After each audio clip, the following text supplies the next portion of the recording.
Everyone, स्वागत है आपका हमारे YouTube channel history for you में। आज के अंक में हम हड़प्पा सभ्यता की खोज, इस सभ्यता का समय और नामकरण पर चर्चा करेंगे।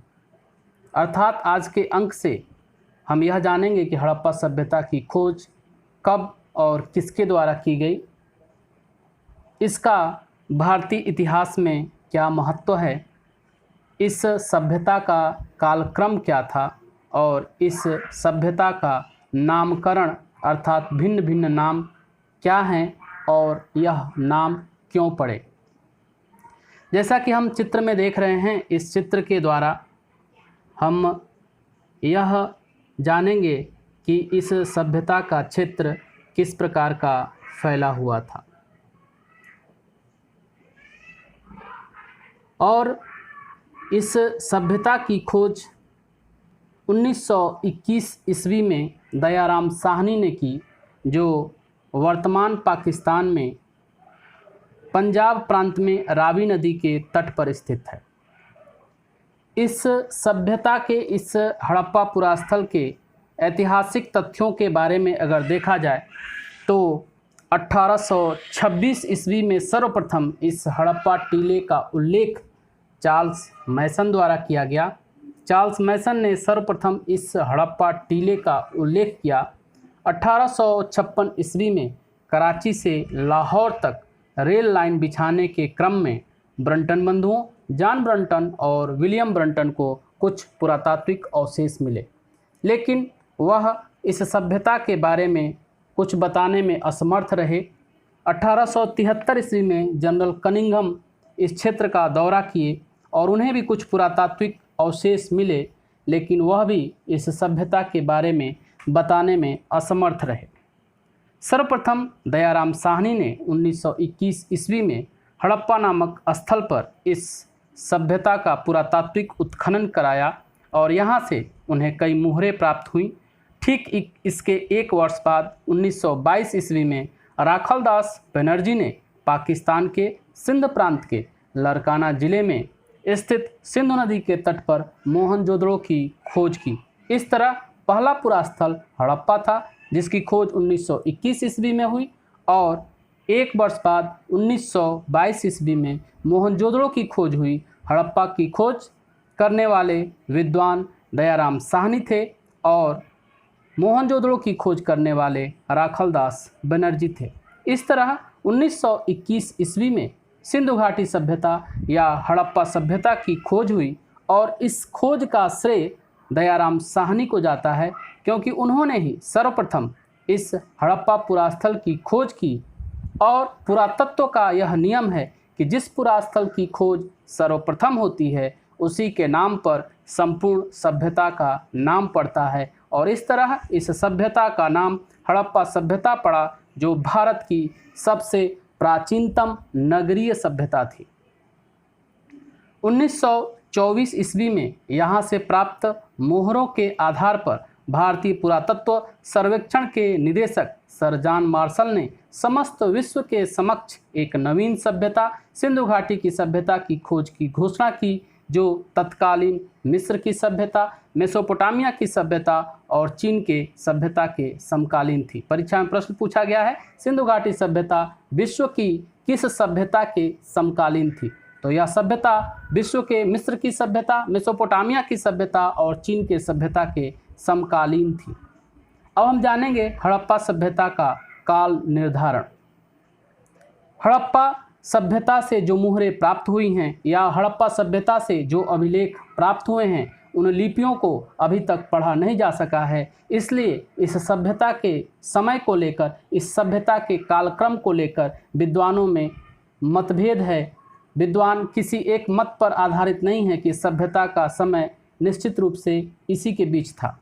इसलिए अलग अलग विद्वानों ने इस सभ्यता के अलग अलग समय निर्धारित किया है, जिनमें प्रमुख विद्वानों के द्वारा निर्धारित किए गए समयों को हम देखेंगे, जिसमें सबसे पहले विद्वान सर जॉन मार्शल, जो तत्कालीन पुरातत्व महानिदेशक थे, उनके अनुसार इस सभ्यता का समय 3250 ईसा पूर्व से लेकर 2750 ईसा पूर्व था।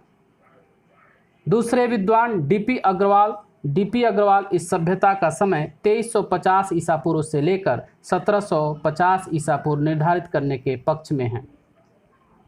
तीसरे विद्वान हैं सर मार्टिमर व्हीलर इस सभ्यता का समय 2500 ईसा पूर्व से लेकर 1500 ईसा पूर्व निर्धारित करने के पक्ष में हैं। तीसरे विद्वान हैं अर्नेस्ट मैके के अनुसार इस सभ्यता का समय 2800 ईसा पूर्व से लेकर 2500 ईसा पूर्व निर्धारित किया गया है। चौथे विद्वान हैं एमएस वत्स, जिनका पूरा नाम है माधव स्वरूप वत्स। इस सभ्यता का समय 3500 से 2500 ईसा पूर्व निर्धारित करने के पक्ष में है।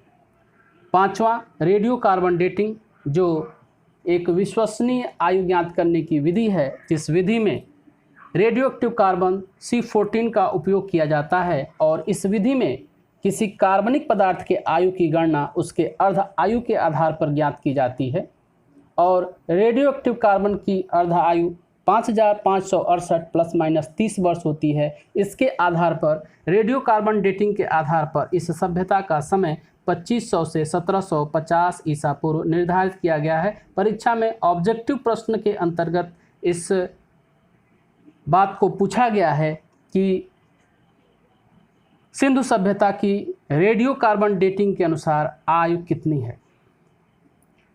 अब हम अपने तीसरे बिंदु हड़प्पा सभ्यता के नामकरण पर चर्चा करेंगे कि हड़प्पा सभ्यता के अलग अलग नाम क्या हैं और यह नाम क्यों रखे गए।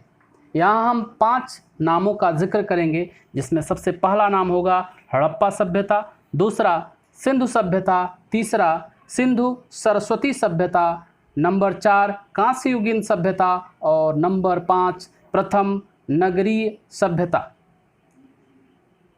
पहला हड़प्पा सभ्यता, इसका नाम हड़प्पा सभ्यता इसलिए पड़ा क्योंकि वह पहला पुरास्थल जिसकी खोज इस सभ्यता के अंतर्गत हुई वह हड़प्पा पुरास्थल था और यही नाम सबसे उपयुक्त नाम है कि इस सभ्यता का नाम हड़प्पा सभ्यता है और वह इसलिए है क्योंकि सर्वप्रथम दयाराम साहनी द्वारा 1921 ईस्वी में हड़प्पा पुरास्थल का उत्खनन किया गया। दूसरा नाम सिंधु घाटी सभ्यता। सिंधु घाटी सभ्यता यह नाम इसलिए पड़ा क्योंकि इस सभ्यता के प्रारंभिक पुरास्थल इस सिंधु नदी के आसपास केंद्रित थे, इसलिए इसका नाम सिंधु घाटी सभ्यता पड़ा। तीसरा सिंधु सरस्वती सभ्यता।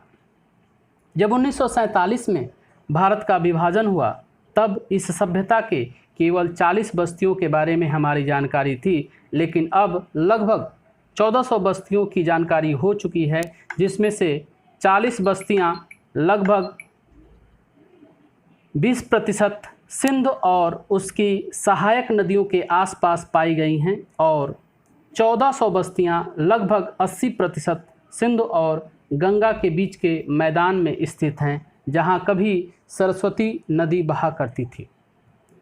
इसी कारण कुछ विद्वान इसे सिंधु सरस्वती सभ्यता जबकि कुछ विद्वान इसे सरस्वती सभ्यता के रूप में व्यक्त करने के पक्ष में हैं। चौथा नाम कांस्य युगीन सभ्यता। सिंधुवासियों को सर्वप्रथम तांबे में टीन मिलाकर कांसा तैयार करने की तकनीकी की जानकारी थी और यह कांसा धातु से परिचित थे, जो एक मिश्र धातु है। इसी कारण इसे कांस्य युगीन सभ्यता कहा जाता है। कांसा एक मिश्र धातु है जिसमें तांबा लगभग 75 से 90% और टीन लगभग 25 से 10% मिलाकर बनाया जाता है। पांचवा नाम प्रथम नगरीय सभ्यता।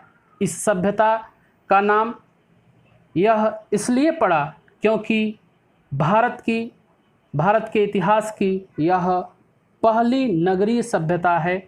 इससे पहले किसी भी सभ्यता के बारे में हमारी जानकारी नहीं है जो नगरीय सभ्यता हो। भारत में पहली बार नगरों का उदय इसी सभ्यता में हुआ, इसीलिए इसे प्रथम नगरीय सभ्यता के नाम से जानते हैं।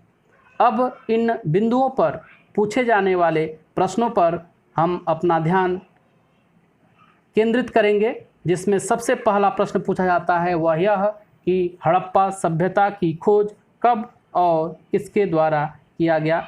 इस प्रश्न का उत्तर है 1921 ईस्वी, दयाराम साहनी। यह प्रश्न पूछा जाता है कि हड़प्पा पुरास्थल किस नदी के तट पर स्थित है, तो वह है रावी नदी के तट पर स्थित है।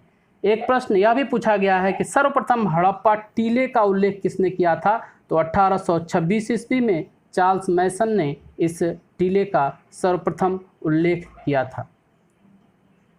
इस सभ्यता की खोज दयाराम साहनी ने 1921 ईस्वी में जो किया, उसके आधार पर इस सभ्यता के बारे में हमारी जानकारी हुई कि यह भारत की सबसे प्राचीनतम नगरीय सभ्यता है और यह सिंधु घाटी सभ्यता की समकालीन विश्व की सभ्यताएं कौन सी हैं। उस प्रश्न के उत्तर में हम देखेंगे कि सिंधु घाटी सभ्यता की खोज की जो घोषणा की गई 1924 ईस्वी में सर जॉन मार्शल के द्वारा, तो तत्कालीन विश्व की समकालीन सभ्यता थी मिस्र की सभ्यता, मेसोपोटामिया की सभ्यता और चीन की सभ्यता जो इसके समकालीन थी। इसके अलावा इस सभ्यता के कालक्रम के बारे में अलग अलग विद्वानों के मत, जिसमें रेडियो कार्बन डेटिंग का मत पूछा गया कि रेडियो कार्बन डेटिंग के अनुसार सिंधु घाटी सभ्यता का कालक्रम क्या था, तो वह 2500 से लेकर 1750 ईसा पूर्व था। हड़प्पा सभ्यता का नामकरण से संबंधित प्रश्न में पूछा गया कि सिंधु घाटी सभ्यता का नाम हड़प्पा सभ्यता क्यों पड़ा, या सिंधु घाटी सभ्यता का नाम कांस्य युगीन सभ्यता क्यों पड़ा, या सिंधु घाटी सभ्यता भारत की प्रथम नगरीय सभ्यता है कैसे।